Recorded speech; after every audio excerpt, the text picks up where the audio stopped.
Shall we continue or no? Ada yang teriak bapak-bapak dari belakang, no gitu. Yeah, I was like, oh my god.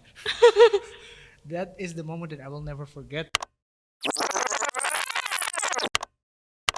Halo, welcome back to Rewind. Hari ini kita kedatangan tamu, musisi lagi, sama-sama deket IKEA dan Ion. Tapi beda ya. Beda tempat. Yang satu di Alsut, yang satu di Cakung ya. Betul, luar biasa sekali jaraknya. Selamat datang Mas Rudai. Thank you. Selamat Gimana? datang. Gimana kabar, sehat? Alhamdulillah. Oh, sehat. Sehat, jarak jauh antara Cakung. Ya, kalau jarak relatif sebenarnya, untungnya nggak macet. Jadi aman. Hari ini kita di Rewind, Okay. kita ngobrolin soal perjalanan musik Mas Rudai. Oke. Kita balik ke 2005, 2006. Ya terserah. Maunya dari mana? Dari mulai belajar musik? Oke, aku mau dari awal masuk Mas Rudai di scene musik independen di Screamo. Oke. Dan kalau nggak salah, itu pertamanya adalah saat Mas Rudai jadi mentor. Oh ya, itu dulu. Jadi ceritanya waktu gua lulus SMA itu nge-mentorin adik-adik kelas kan, di salah satu sekolah untuk ikut festival. Nah ternyata di festival itu gestarnya Killing Me Inside. Ya, dan pertama kali gue lihat Killing Me Inside di sana, mereka disuruh turun panggung. Karena orang tua murid nggak expect band bintang tamunya seperti ini dimatiin sound systemnya. Dan di situ gue ngeliat gayanya, wih nyentrik banget nih cowok-cowok, ponian. Itu belum kenal sama sekali tuh. Belum kenal sama sekali. Dan di situ nggak lama, ya selang-selang 6 bulan setelah itulah akhirnya baru masuk ke scene itu, akhirnya kenal dari situ. Dan akhirnya jadi member juga ya. Itu yang dinamakan takdir.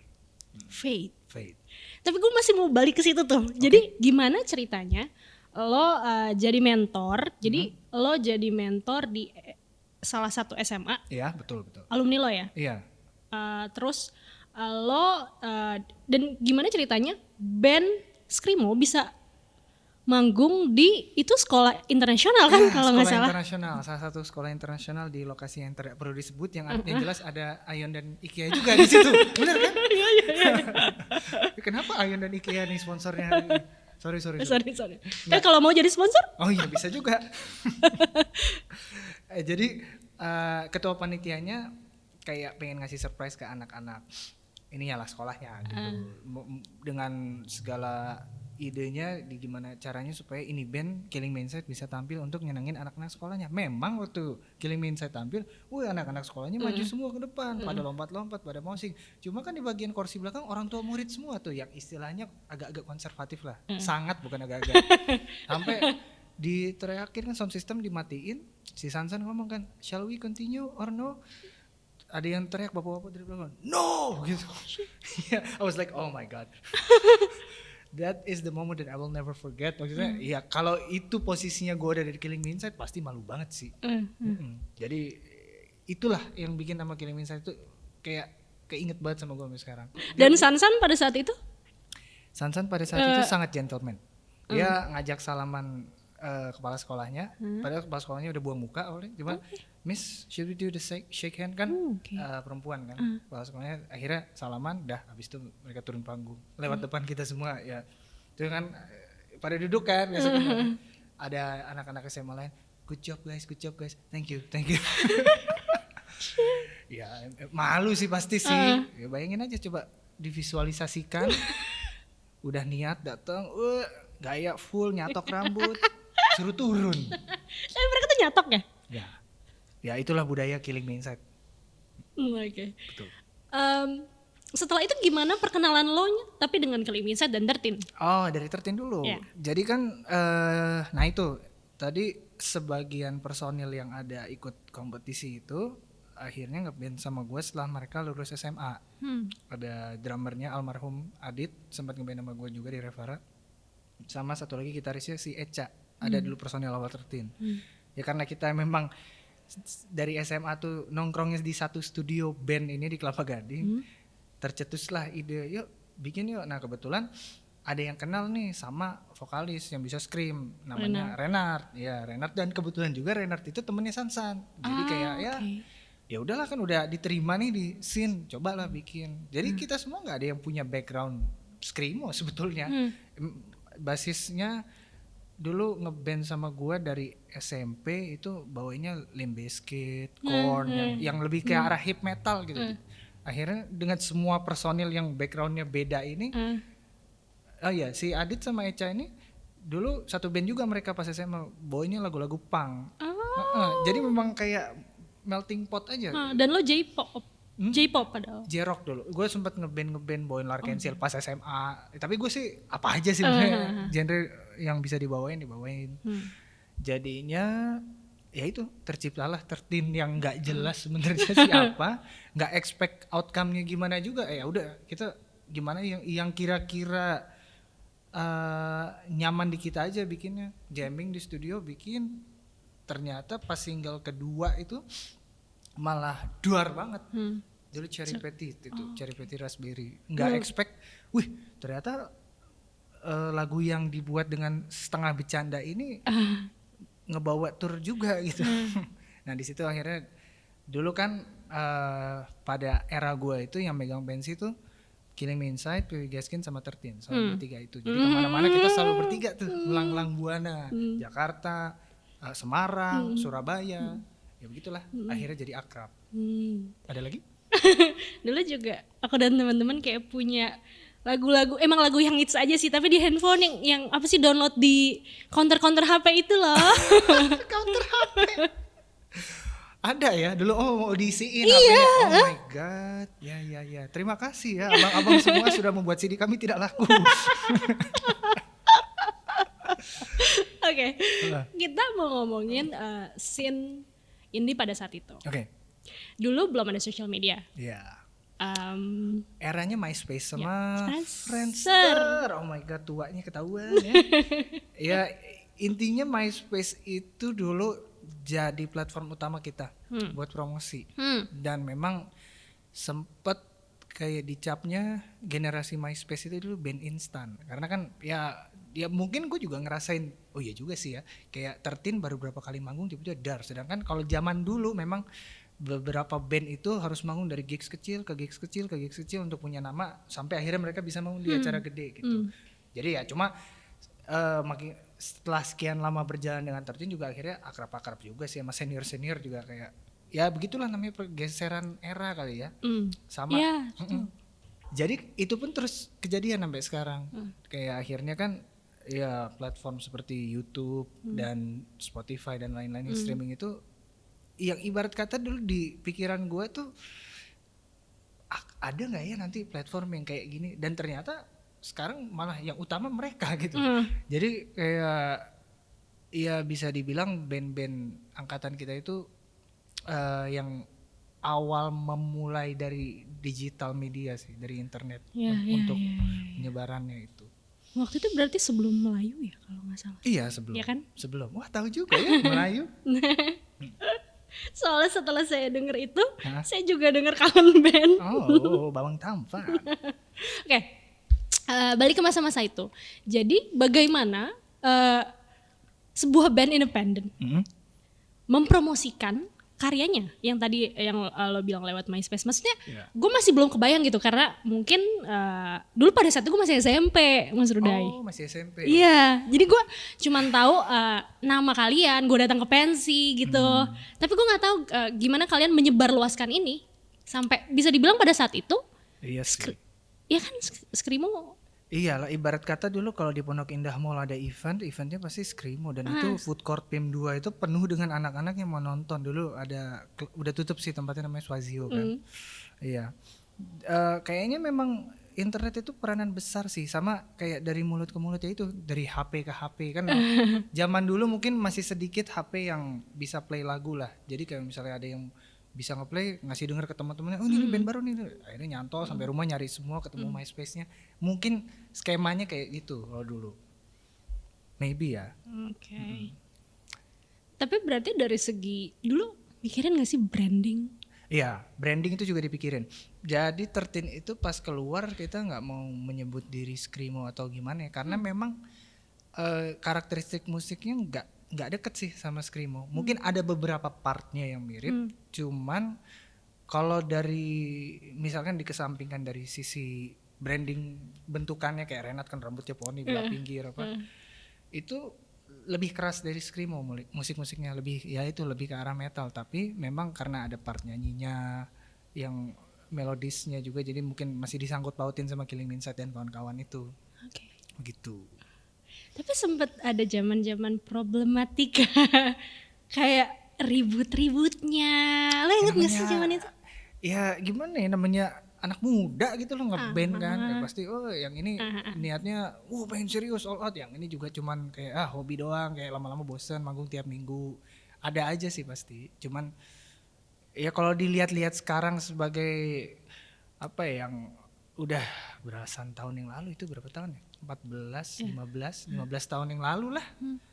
Kayaknya sih it's not a big deal sebenarnya sih. Buktinya kita sekarang kan kayak beberapa setahun yang lalu lah sempat ngumpul lagi di studio, benar-benar informasi awal ngejam aja, cuma karena drummer udah nggak ada jadi gue yang main drum kan. Ya itu sih hahi aja, nostalgia, senang-senang. Mengingat-ingat masa muda. Tapi setelah independen di 13, lo memutuskan untuk keluar dan berpindah menjadi basis. Ya. Killing Dulu Me Inside. awalnya gue main bass di Killing Me Inside. Ya itu juga salah satu bentuk apa ya, konflik-konflik masa muda lah. Sebetulnya kan pada waktu itu kan Killing Me Inside memang ada opportunity untuk masuk ke jadi soundtracknya salah satu film lah, soundtrack salah satu film lah. Iya gue lupa. Belum disebut. Ya. Air Terjun Pengantin. Nah, itu lagunya bahasa Indonesia, judulnya Tanpa Dirimu. Dan memang kan ya namanya faktor dari, sebenarnya sama lah kasusnya sama kayak Raka dulu keluar dari Killing Me Inside dia masuk Viera. Sebenarnya sama lah. Dari keluar kan pasti, "Wih, kamu ngapain sih? Hai, tiap malam minggu keluar pulang apa istilahnya ya masuk TV dong." Kalau zaman dulu kan pikiran orang-orang tua zaman dulu kan gitu, kalau anak gue belum masuk TV kayaknya belum sah nih gitu. Ya sesimpel itu aja. Dan iya waktu itu juga gue ngambil keputusan soalnya nggak pengen kayak, sorry ya gue sebut Sansan. Karena Sansan tuh dulu kan pas keluar albumnya baru berapa bulan, baru sebulan apa 2 bulan cabut, langsung pindah ke Piwi Gaskin lah. Killing Me Inside baru launching. Tapi nggak apa-apa karena kan gue sama Sansan sampai sekarang juga masih kerja sama. Tapi lu dari independen di Killing Me Inside lu label. Iya, sempat masuk label. Nah pas Tanpa Dirimu itu kita masih independen sampai akhirnya dengan segala macam pertimbangan tidak jelasnya lah istilahnya, kayak wah gimana ya, ya udahlah cobain aja kita bikin kontroversi, masuk TV, main di Dahsyat, main di Inbox, bawain lagu Biarlah. Yang istilahnya jauh kan, jauh dari orang yang pertama tahu Killing Me Inside. Cuma di mindset gue waktu itu mungkin karena gue tuh dari awal dengerin lagu-lagu band Jepang ya. Mereka itu band yang nggak punya satu benang merah terhadap genre. Jadi kayak gue kasih contoh, ada satu band Jepang namanya X Japan. Itu band zaman dulu banget, tahun 86 lah, sampai sekarang masih ada. Dan itu mereka punya lagu yang istilahnya keras-keras banget kayak power metal, kayak speed metal gitu, lebih ke arah thrash juga. Tapi mereka punya lagu yang benar-benar lembut kayak lagu-lagu Frank Sinatra gitu-gitu. Tapi dengan dandanan mereka yang kayak gitu, dan mereka sukses.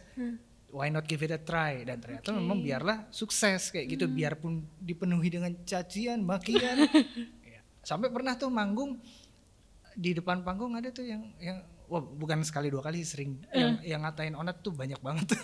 Di depan panggung megang papan tulis lah apa segala macem. Ya gitulah resiko. Oke. Apa bedanya independen dan di label, maksudnya untuk lo secara personal ya? Terus pilih mana? Kalau dulu, nih dulu ya kita bicara dulu, itu kan Biarlah kalau nggak salah 2010 apa 2011, udah lebih dari 10 tahun kayaknya deh. Kayaknya 2010 deh. Berarti 12 tahun ya. 12 tahun yang lalu. Iya memang 12 tahun yang lalu itu kan kekuatan sosial media belum kayak sekarang. Hmm. Jadi memang media-media konvensional ini kan istilah kasarnya, gue kasih contoh band temen gue dari Bali ujuk-ujuk datang bawa demo untuk ke radio, nggak ada yang nyangkut satupun. Padahal kalau mereka di Bali besar, iya di radio Bali pada ngeplay sampai ya radio besar Bali lah banyak airtime-nya bagus gitu. Ke Jakarta datang nggak ada yang ngeplay ya karena kan beda lah di sisi Jakarta gitu. Dan yang membuka link pada waktu itu adalah label. Memang kekuatannya di situ. Cuman karena Killing Me Inside ini juga dulu bisa gue bilang one hit wonder sebetulnya di lagu Biarlah itu mau benar-benar meledak banget sampai-sampai pernah kita inbox turun mobil itu kayak film apa Dawn of the Dead atau dikejar-kejar zombie gitu untuk bisa masuk ke backstage-nya sampai iya sampai dicakar-cakar apa sampai orang bingung makanya ini ngefans apa mau ngerampok sih sebenarnya. Tangan masuk kantong orang-orang itu kayak mau ngambil apa aja. Oke. Wow. Makanya agak menyeramkan dulu kan pas masuk awal-awal di TV itu. Dan akhirnya setelah karena mungkin ya bukan karena labelnya juga sih, mungkin karena bandnya juga kurang siap untuk menghadapi apa ya, yang instant fame kayak gitu. Kan itu work ethics-nya udah pasti langsung beda lah yang tadinya anak band selengean tiba-tiba dapat jadwal interview A sampai Z yang ibarat kata aduh males mungkin jadinya banyak omongan kurang enak juga. Akhirnya pelan-pelan kayaknya di blacklist mungkin. Ya akhirnya ya udah akhirnya kita balik lagi ke jalur indie gitu. Dan memang untungnya pun selama balik lagi ke jalur indie berbarengan dengan naiknya si platform digital lain, makanya bisa survive sampai saat ini gitu. Kalau untuk Killing Me Inside-nya ya, gitu. Di saat lo bersama label tadi juga, lo kan juga menulis lagu ya? Iya. Lo pernah cerita lo mengalami creative block selama beberapa tahun, betul. Dan akhirnya lo bisa menulis lagi di Lyon. Iya, betul sekali. Sebenarnya bukan di Lyon ya. Post gue akhirnya memutuskan keluar dari Killing Me Inside, itu creative mind gue kebuka lagi. Jadi ini apa yang mau dibahas nih? Kenapa nggak bisa gitu? How you handle? How do I handle this? Jadi keputusan gue itu untuk benar-benar itu kan sebetulnya big decision lah. Buat gue yang udah dari tahun 2009 lah kasarnya 2008 2009 udah bareng-bareng mereka, udah berkarya sama Killing Me Inside sampai akhirnya memutuskan untuk udah deh kayaknya cabut aja karena gue udah ngerasa gak enak banget gitu, kayak gak nyaman aja sebetulnya.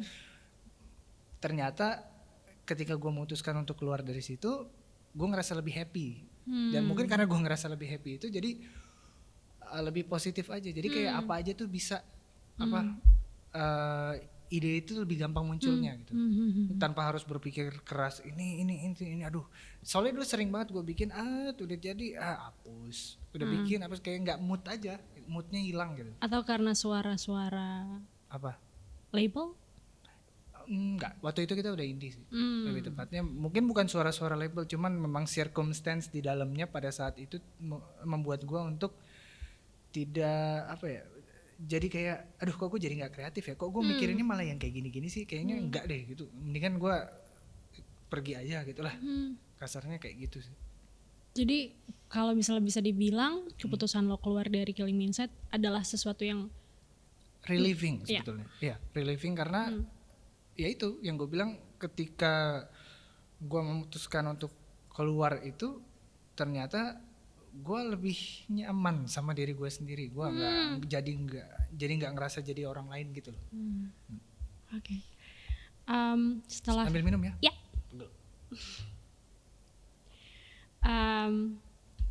Lalu Revara Ya. setelah Killing Me Inside? Enggak, Revara itu adalah side project yang gue bikin sama almarhum drummer gue yang di 13. Jadi awalnya dari situ. Itu tahun 2012 apa 2011 sorry. Iya kayaknya ya. Bersamaan bersama Killing Me ya berarti? Iya, jadi ketika Killing Me naik nih.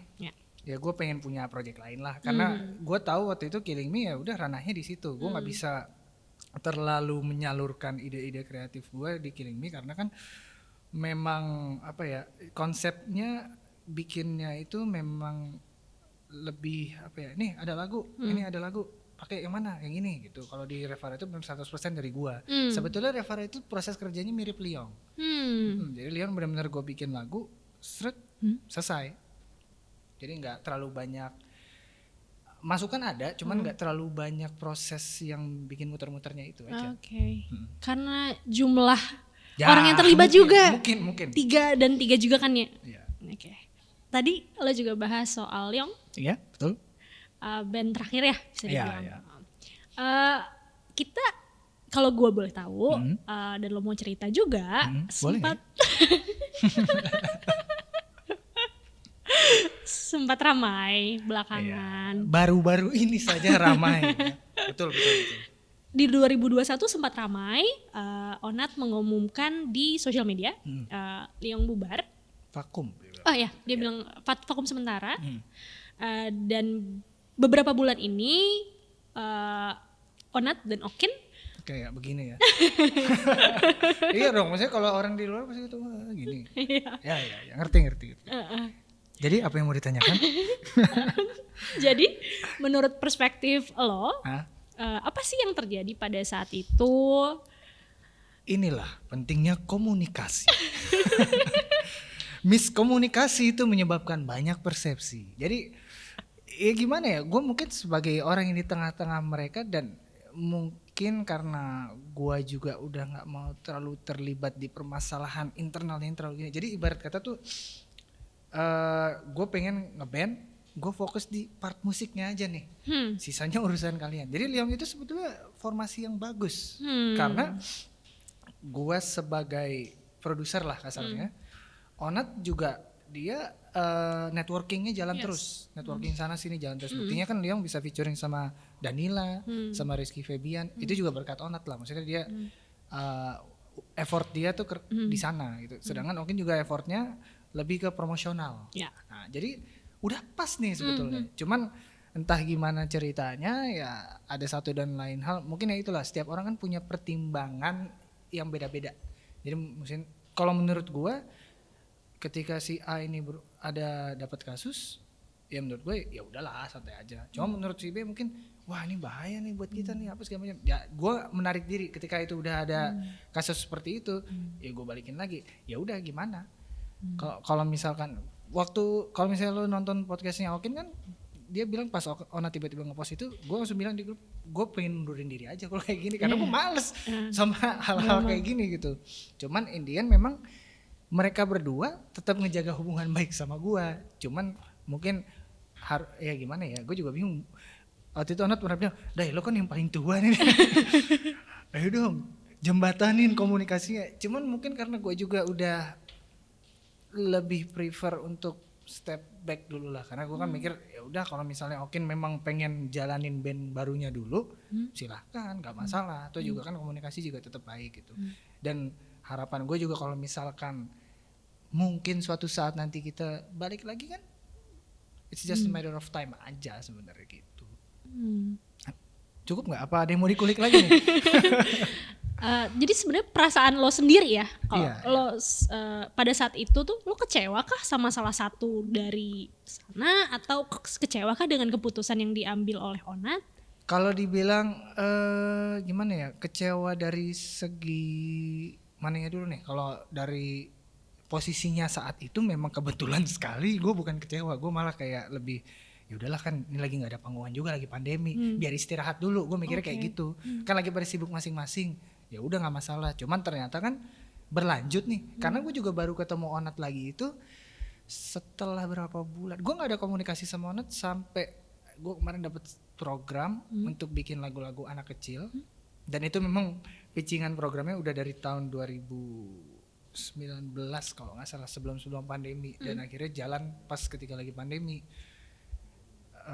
Pas itu jalan gue ketemu, dia ngobrol sama gue, gimana deh ya kalau misalnya lu masih mau ya kenapa enggak, cuman lebih baik ketemu dulu bertiga kan. Cuman mungkin ya itu masalah ketemu bertiganya itu kan masing-masing punya kesibukan A, B, C. Jadi gue juga untuk mengatur mereka ketemu tuh kayaknya aduh ini kayak ngurusin anak-anak, ayo sini nah, ayo kayaknya gimana gitu. kan in the other thing gue juga busy doing yang lain gitu sebetulnya. Jadi ya udah gue biarin aja lah yang terjadi. Jadi sebenarnya bisa dibilang kalian belum ngumpul ya setelah Enggak yang pernah bener-bener bisa ngobrol di satu meja, ngobrol bareng. Belum ada. Kalau setelah ini kisruh kan berapa hari yang lalu jadi kisruh, memang belum ada obrolan apa-apa untuk ketemu bareng sih. Karena gue juga ngeliat kan, ya Okin juga lagi tour dan turnya jalan, ya nggak apa-apa lah. Onat juga sepertinya sedang sibuk nge-DJ dan banyak filmnya dia juga. Jadi ya udah let it flow aja sih.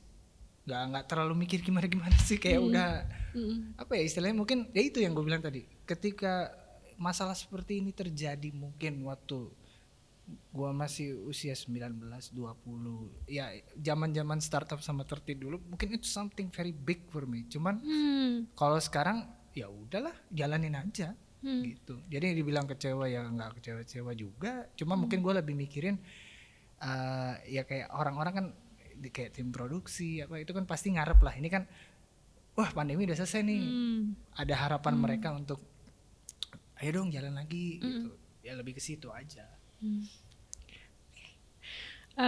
Lo tuh nggak tahu sih yang gue lihat gitu, yang paling kayak yang tadi lo bilang juga, step back dari drama-drama yang ada, dari problematik yang ada. Tapi kalau misalnya nih lo kayak ini lo udah 15 tahun gitu berkarir di musik, apa yang pengen lo sampaikan ke Rudai zaman dulu? Kayak lo udah ngelewatin banyak hal lo. Apa ya, kalau yang pengen gue sampein sebetulnya sih sebetulnya salah satu gue juga sih pas nggak ya mengutarakan di sini tuh. Cuman gue nyesal banget bikin video klip Revara itu tentang leukemia, karena drummer gue meninggal karena leukemia. Jadi kayak gue ya nggak tahu ya, mungkin ada orang bilang kan ucapan itu doa kan. Jadi apalagi ini jadi video klip gitu, dan video klipnya memang tentang salah satu personil yang meninggal karena leukemia, which is kejadian di gua. Jadi gua ngerasa itu kayak udah jangan deh kalau bisa dirubah ya dirubah, kalau bisa. Cuma kan namanya takdir, yang kayak gue bilang tadi, pertama gue liat Killing Me Inside begitu, ternyata gue jadi personilnya. Tiba-tiba gue bikin Revara keluar dengan video klip kayak gitu, ternyata personilnya meninggal karena itu, ya itu emang udah takdir aja. Cuman kayak ya kalau bisa jangan kayak gitulah, yang lain lah idenya gitu. Itu That's it. Abis Bazio, Onadio Leonardo. Jadi lo nggak akan bisa nilai dia dari sekedar lihat doang, karena gue juga sampai sekarang nggak bisa nilai dia 100%.